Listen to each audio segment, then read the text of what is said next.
53-ാമത്തെ വയസ്സിൽ മക്കയിൽ നിന്ന് മദീനയിലേക്ക് ഹിജ്റ പോകുന്നു. കൂടെ ബഹുമാനപ്പെട്ട സയ്യിദുനാ സിദ്ദീഖുൽ അക്ബർ റളിയല്ലാഹു അൻഹു ഉണ്ട്. സൗരപർവ്വതത്തിന്റെ ഗുഹയിൽ അവർ അഭയം പ്രാപിച്ചു. ഗുഹയിലേക്ക് കയറാൻ സമയത്ത് സിദ്ദീഖ് തങ്ങൾക്ക് തോന്നി, ഗുഹയിൽ വല്ല സർപ്പങ്ങളോ തേളുകളോ ഇഴജന്തുക്കളോ ക്ഷുദ്രജീവികളോ വിഷ ഉള്ള വസ്തുക്കളോ ഉണ്ടെങ്കിൽ നബി തങ്ങളെ കടിക്കാൻ ഇടവന്നാൽ പിന്നെ സിദ്ദീഖ് എന്തിനാ ജീവിച്ചിരിക്കണത് എന്ന് തോന്നി. അതുകൊണ്ട് നബി ഞങ്ങളവിടെ നിൽക്കി, ഞാനൊന്ന് പോയോക്കട്ടെ പറഞ്ഞു. അങ്ങനെ മൂപ്പരാദ്യം ഗുഹയിൽ കയറി. കയ്യിലുണ്ടായിരുന്ന തുണി കൊണ്ട് കീറിയെടുത്ത് ഗുഹക്കകത്തെ എല്ലാ മാളങ്ങളും അടച്ചു. അവസാനം ഒരു പൊത്ത് ബാക്കിയായപ്പോ കാലിന്റെ പെരുവിരൽ അതിലേക്ക് തിരികെ വെച്ചിട്ട് നബി തങ്ങളെ വിളിച്ചു. നബി അങ്ങോട്ട് വരികയായിരുന്നു. വിളിച്ചു.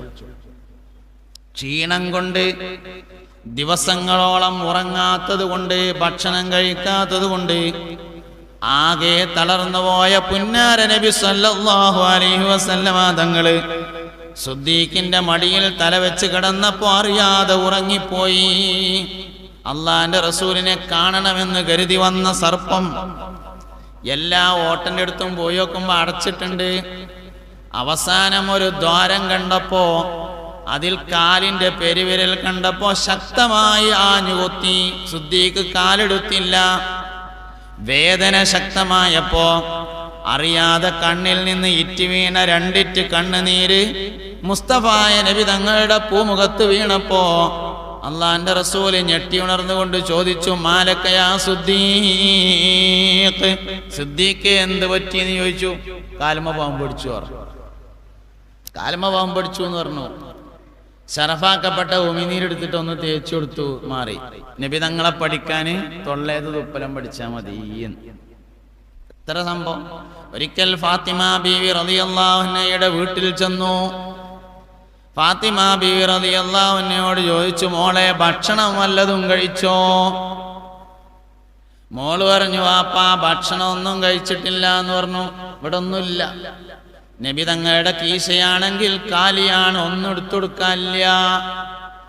എന്ത് ചെയ്യണമെന്നറിയാതെ മാനസിക വിഷമത്തിലായി. വല്ല ജോലിയും ചെയ്ത് ഫാത്തിമാക്ക് എന്തെങ്കിലും കൊടുക്കാമെന്ന് തീരുമാനിച്ച് അവിടുന്ന് ഇറങ്ങി. കുറെ വീട്ടുകൾ കൂടെ ഇങ്ങനെ കയറി ഇറങ്ങി. ഇവിടെ വല്ല ജോലി ഉണ്ടോന്ന് ചോദിച്ചു. ആരും ഒരു ജോലിയില്ല. അവസാനം ഒരു ജൂതന്റെ പേരയിലെത്തി.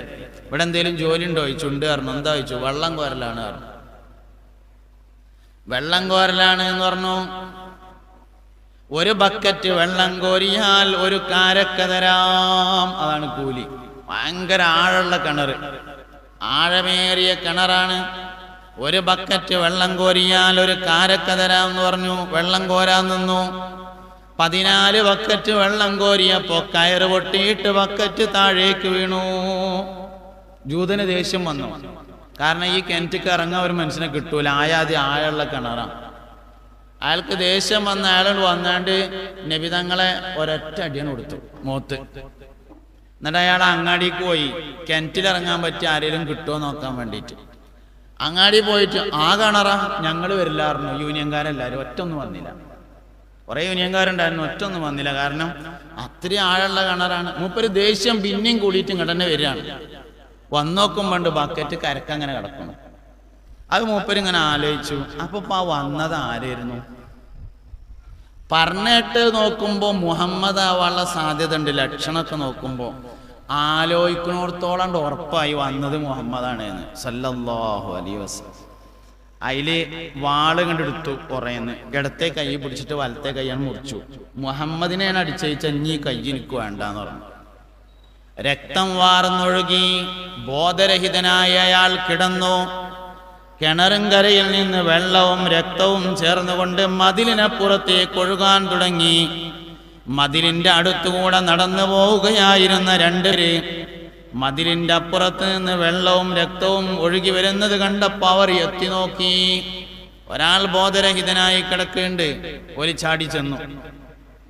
കുറച്ച് വെള്ളമൊക്കെ സംഘടിപ്പിച്ച് മുഖത്ത് കുടഞ്ഞ് കുടിക്കാനോ കൊടുത്തപ്പോ മൂപ്പര് നീച്ചു. നീച്ചേക്കിന് അറ്റ് കിടക്കുന്ന കയ്യിനെടുത്തുങ്ങാണ്ട് ഓടി ഇലാ ഹദറത്തി ഹബീബിനാ റസൂലുള്ളാഹി പുന്നാര നബി തങ്ങളുടെ ഹദറത്തിൽ വന്നിട്ട് പറഞ്ഞു, മുഹമ്മദേ, നിന്നെ അടിച്ച കൈ എനിക്ക് ആവശ്യമില്ല എന്ന് പറഞ്ഞിട്ട് ആ കയ്യാൻ കൊടുത്തു. നബി തങ്ങൾ അവൻ വാങ്ങിയിട്ട് ബിസ്മില്ലാഹിർ റഹ്മാനിർ റഹീം എന്ന് പറഞ്ഞാൽ അവിടെ തന്നെ വെച്ചുകൊണ്ട് സെറഫാക്കപ്പെട്ട ഉമ്മനീരെടുത്താണ് തേച്ചു കൊടുത്തു. അപ്പം മാത്രം പഠിച്ചാൽ മതി, എന്നാൽ തന്നെ തിരിയും സംഗതി. പക്ഷെ അതിന് ഒരു ഇത് മാത്രമേ ഉള്ളൂ, സുന്നി ആവണം, എന്നാലേ പഠിക്കുള്ളൂ, അല്ലെങ്കിൽ പഠിക്കൂല. അല്ലെങ്കിൽ ഇപ്പം എന്താ അത് മാത്രം പഠിക്കാനുള്ളതെന്ന് തോന്നും. എന്താ ഈ തുപ്പലൊക്കെ എത്രത്തോളം പഠിക്കാനുള്ളതെന്ന് തോന്നും. അത് പഠിക്കാൻ പറ്റണമെങ്കിൽ സുന്നി ആയാലേ പറ്റുള്ളൂ, അല്ലെങ്കിൽ ഒരിക്കലും നടക്കില്ല. വായയിലെ ഉമിനീര് മാത്രം പഠിച്ചാൽ മതി. ഖൈബർ യുദ്ധം നടന്നുകൊണ്ടിരിക്കുകയാണ്. ഖൈബർ യുദ്ധം മുറഹിബ് രാജാവിനോടാണ് ഖൈബർ യുദ്ധം. ഭയങ്കര ധീരനാണ്, ഒരുപാട് പട്ടാളമുള്ള ആളാണ് മുറഹിബ് രാജാവ്. നബിയും സഹാബത്തും യുദ്ധത്തിന് വേണ്ടി ചെന്നപ്പോൾ മൂപ്പര് എന്ത് പണി ഒപ്പിച്ചു വെച്ചാല്, മൂപ്പര് ഒരു 3-4 മാസം കഴിഞ്ഞുകൂടാനുള്ള ഭക്ഷണവും കുറച്ച് ഒട്ടകങ്ങളും ആടുകളും വെള്ളവും ഒക്കെ കൂടിയായിട്ട് കോട്ടന്റെ ഉള്ളിൽ കയറിങ്ങാണ്ട് വായിലാണ്ട് അടച്ചു. പുറത്തേക്ക് വന്നില്ല. മുസ്തഫായ നബി സല്ലല്ലാഹു അലൈഹി വസല്ലമയും സഹാബത്തും പുറത്തു വന്നിട്ട് ഇങ്ങനെ നിന്നു. 2 ദിവസം കഴിഞ്ഞു, ഇവര് വരുന്നില്ല. 2ാമത്തെ ദിവസം ഒരു പണിയെടുത്തു. പുറത്തുള്ള ഈത്തപ്പനമാരെ പോലെ തിരക്കുന്ന ഇങ്ങനെ മുറിച്ചാൻ തുടങ്ങി. ഈറ പിടിച്ചിട്ടേലും ഓല് ഇറങ്ങട്ടെ എന്ന് എഴുതിയിട്ട് ഇറങ്ങിയില്ല. ഈത്തപ്പനമാരൊക്കെ ഇങ്ങനെ മുറിച്ചു. അത് കണ്ടിട്ടേലും ഓല് ഈറ പിടിച്ചിട്ട് വരികയാണെങ്കിൽ യുദ്ധം ചെയ്യാലോ. ഇറങ്ങിയില്ല. അവസാനം ഒരു ദിവസം രാത്രിയില് മുസ്തഫായ നബി സല്ലല്ലാഹു അലൈഹി വസല്ലമ തങ്ങൾ സഹാബത്തിനോട് പറഞ്ഞു, സഹാബാ, നാളെ നേരം പുലരുമ്പോ ഇസ്ലാമിന്റെ യുദ്ധത്തിന്റെ പതാക ഞാൻ ഒരാളുടെ കയ്യിൽ കൊടുക്കും. അയാള് കാരണമായി ഖൈബർ നമുക്ക് ഫതഹായി കിട്ടുന്നതാണ്. നാളെ ഞാൻ ഒരാളടുത്ത് കൊടി കൊടുക്കും, നാളെ നമ്മൾ ജയിക്കും എന്ന് പറഞ്ഞു. പിറ്റേന്ന് സുബഹിസ്കാരം കഴിഞ്ഞിട്ട് ആരും പോണില്ല, ഒക്കെ ഇങ്ങനെ വട്ടം ചുറ്റാണ് അവിടെ നിന്നിട്ട്. ആ കൊടി കിട്ടുന്ന ദിവസമാണല്ലോ ഇന്ന്. ഏത് കൊടി? ജയിച്ചിന കൊടി. അതിന് ഇഷ്ടം പോലെ ആളുണ്ടാവും. ഇന്ന് ജയിക്കും എന്ന് പറഞ്ഞാണല്ലോ, ഇന്ന് എന്തായാലും ജയിക്കുമല്ലോ. അതുകൊണ്ട് എല്ലാവരും ഇങ്ങനെ എന്നൊക്കെ പറഞ്ഞിട്ട് ഇങ്ങനെ നിൽക്കുകയാണ്. ആരും പോണില്ല ഉപയോഗിക്കാരം കഴിഞ്ഞിട്ട്. ഞാൻ അവിടെ ഉണ്ട് എന്നൊക്കെ പറഞ്ഞാണ്ട് ഇങ്ങനെയൊക്കെ നോക്കുകയാണ്. മുസ്തഫായ നബി തങ്ങൾ ചോദിച്ചു, അലി എവിടെയെന്ന് ചോദിച്ചു. ഓല് പറഞ്ഞു, തീരെ സുഖല്ല, കിടക്കുകയാണ് പറഞ്ഞു. ഒരു നിലക്കും സുഖല്ല, കിടക്കുകയാണ് പറഞ്ഞു. നബി തങ്ങൾ ചോദിച്ചു, അലി എവിടെയെന്ന് ചോദിച്ചു. നബിയെ വരാൻ കഴിയൂല, തീരെ സുഖല്ല പറഞ്ഞു. ഓല തീരൊക്കെ ഭയങ്കര തെക്കീതുള്ള തീരെയാണ്, കാരണം അതാ കൊടിയിട്ടണല്ലോ, അതല്ലോ. നബി തങ്ങൾ പറഞ്ഞു, ആരെങ്കിലും പോയിട്ട് അലിനെ കൂട്ടിക്കൊണ്ടിരിക്കുന്നു. അലിനെ കൂട്ടിക്കൊണ്ടിരിക്കുന്നു. സഹാബത്ത് പോയി അലി റളിയല്ലാഹു അൻഹു ഇങ്ങനെ താങ്ങിക്കൊടുന്ന് നടക്കാൻ വയ്യ. കണ്ണ് ചോര വന്നിട്ട് കണ്ണ് മീക്കാൻ വയ്യ. 2 കണ്ണും ഇങ്ങനെ ഒട്ടിയിട്ടുണ്ട്. അങ്ങനെ കൊടുത്തു. കണ്ണിങ്ങനെ പൊളിച്ചിട്ട് സറഫാക്കപ്പെട്ട ഉമിനീരെടുത്ത് കണ്ട് തേച്ചു കൊടുത്തു. സയ്യിദുനാ അലി ഇബ്നു അബീ ത്വാലിബ് റളിയല്ലാഹു അൻഹു പറയുന്നുണ്ട്, ദൂര സ്ഥലത്തുകൂടെ പാറിക്കൊണ്ടിരിക്കുന്ന പരുന്തുകൾക്ക് താഴെ ഇങ്ങനെ പതുങ്ങിപ്പോകുന്ന കോഴിക്കുഞ്ഞുങ്ങളെ എപ്രകാരം തിരിച്ചറിയാൻ കഴിയുമോ, അതിനേക്കാൾ കൂടുതലായി എനിക്ക് അതിനുശേഷം കാഴ്ചശക്തി ഉണ്ടായി. സയ്യിദുനാ അലി ഇബ്നു അബീ ത്വാലിബ് റളിയല്ലാഹു അൻഹു. അപ്പൊ ആ ഒരൊറ്റ സംഭവം പഠിച്ചാൽ മതി. വബിഖൈസിഹിം വഖതാദത്തിൻ മൻ ഐനുഹു റുദ്ദത് ബികഫിൽ മുസ്തഫൽ ഹസനായി. 2 ബദരീങ്ങളാണ്, ഖൈസും ഖത്താദിയും റളിയല്ലാഹു അൻഹുമാ.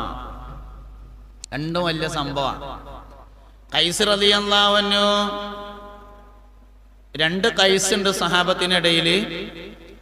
2ൽ ഏതാണ്? ഒരാള് ചെവി കേൾക്കാത്ത ആളായിരുന്നു.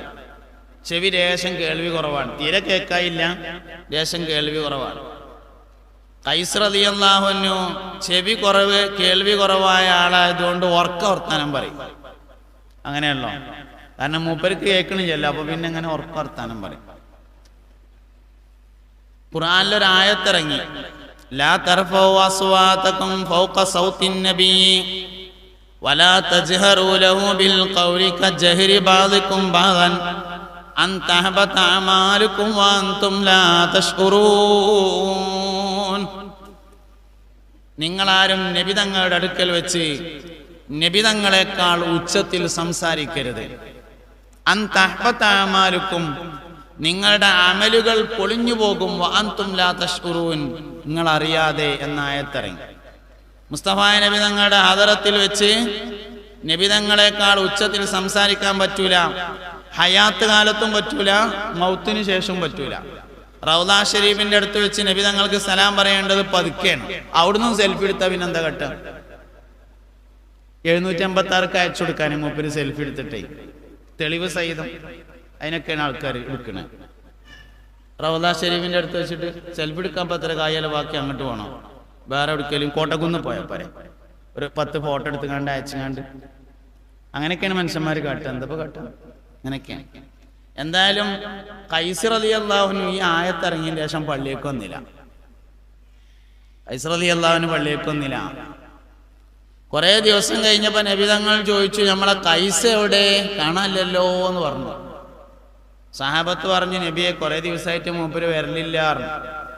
എന്താ വരാത്തതെന്ന് ആരേലും പോയി കൂട്ടിക്കൊണ്ടിരിക്കുന്നു. അങ്ങനെ സഹാബത്ത് പോയിട്ട് റളിയല്ലാഹു അൻഹു ഖൈസ് റളിയല്ലാഹു അൻഹുവിനെ കൂട്ടിക്കൊണ്ടുവന്നു. എന്താ ഖൈസേ നിങ്ങൾ പള്ളിക്കൊന്നും വരാത്തതെന്ന് ചോദിച്ചു. അതിൽ പറഞ്ഞു, നബിയെ എന്നെ പറ്റി ഖുർആനിലൊരായത്തിറങ്ങിയില്ല, അതാ ഞാൻ വരാത്തത് പറഞ്ഞു. ഏതായത്ത് ചോദിച്ചു.